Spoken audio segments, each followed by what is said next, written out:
Rising Sean to my hustlers who's out here, you know what I mean? Getting 1%, 1.5%, 0.8%, whatever it is, getting better every day.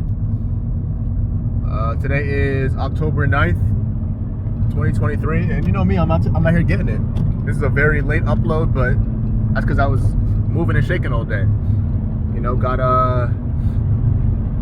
today is Columbus. Fuck. Missed a turn. See if that's a bad idea. We'll see how much time I lost. I lost 6 minutes, ladies and gentlemen. Shush. That's all right. Anyway, today is October 9th, 2023. And today's Columbus Day. The teachers and the government officials are off.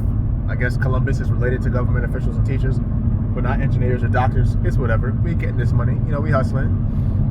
Hope y'all had a great weekend. Took a little, and I'm being honest here, because I'm honest with myself, had a little setback this weekend. Enjoyed myself, had some people over the house, you know, wifey, some friends, some good people. We celebrated, had a good time, you know. Had a few drinks, everybody bought some food, it was a housewarming, it was good. It was good, I had a great time.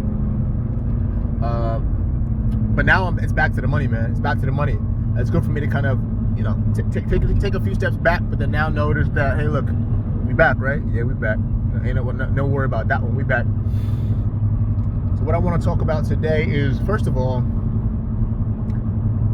setbacks. Setbacks are okay, you know. Striving for perfection is not what I've been striving for. I've never strived for perfection. Let me in. What you mean? Thank you, sir. Striving for perfection is not what we want to strive for. We want to strive for greatness. Shout out to the GOAT, LeBron James. Strive for greatness. And greatness is doing the right thing, you know, 99% of the time. Not only doing the right thing 99% of the time, 90% of the time, you know, 85% of the time. It's understanding that you're going to mess up. You're going to mess up. It's how long am I going to stay in that rut when I mess up? So I had a few drinks here and there this weekend. Had a good time with wifey and some good friends in a controlled environment. We weren't drinking out on the town, driving, risking my future for a few, you know.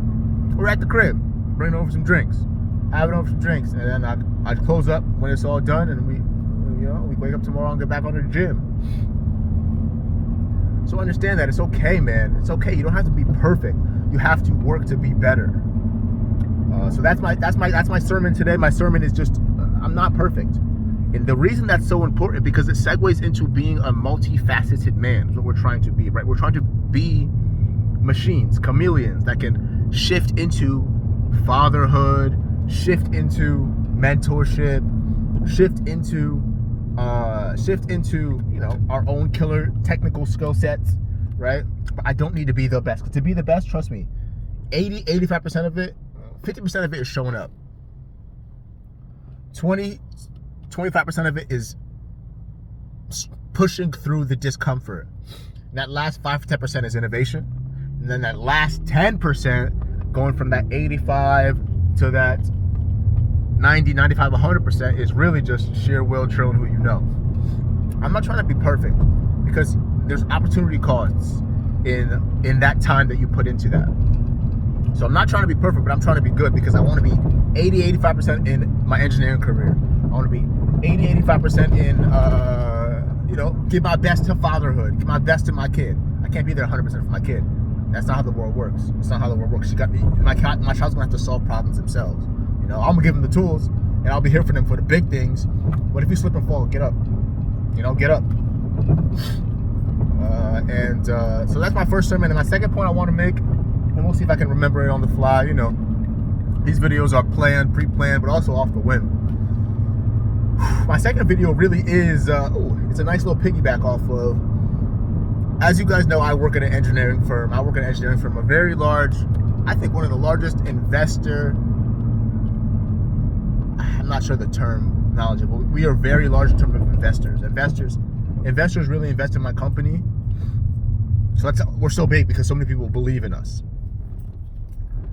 And I'm talking to my peers, these guys who are engineering like babies, if that makes any sense. They are people who, oh yeah, I interned here in college, 2-3 semesters. I interned here in college. I came here right out of college. I've been here 10 years. I've been here 5 years. I've been here 15 years. You know, I live in this very expensive apartment in Center City, right? Center City, and I pay this ridiculous rent, but I work here. You know, I work at this large engineering firm. I go to bingo night, game night. You know, I'm not from this area, but they hired me. They're engineering babies, but they, and I mean that in the most endearing way. Like, they are top tier of their class. They're top tier of their class. That's why they're here. You know. But one thing that I see the difference between them and myself is I'm talking to these guys, kind of talking about what are their plans, what are their future goals, and a lot of them are really content with like inching up the corporate ladder.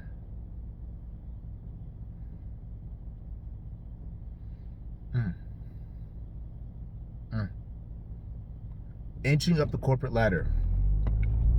You know, you get paid a larger than average salary right out of college. That's the perks of being an engineer, right? You're done with school in 4 years.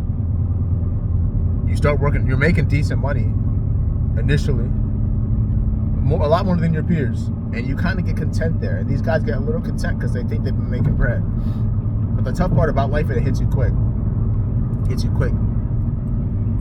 You know, after a few years of engineering, when you've been not doing well with money, you meet a woman who says, "Oh, you're an engineer, you can pay for everything."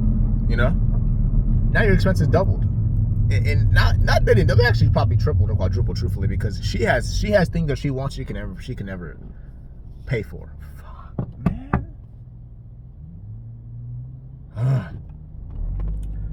Anyway. A lot of things going on here, but what my focus here is to saying that the average man here, the average man that I'm talking to in my business, man, they're not really trying to move and shake. They're not really trying to move and shake.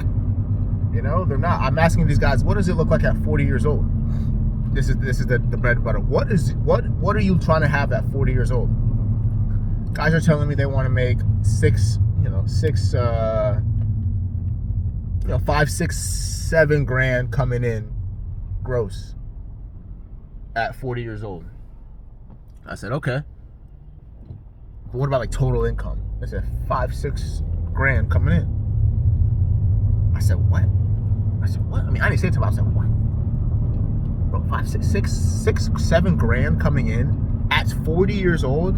That's $120,000. So at 40 years old, you want to make 120.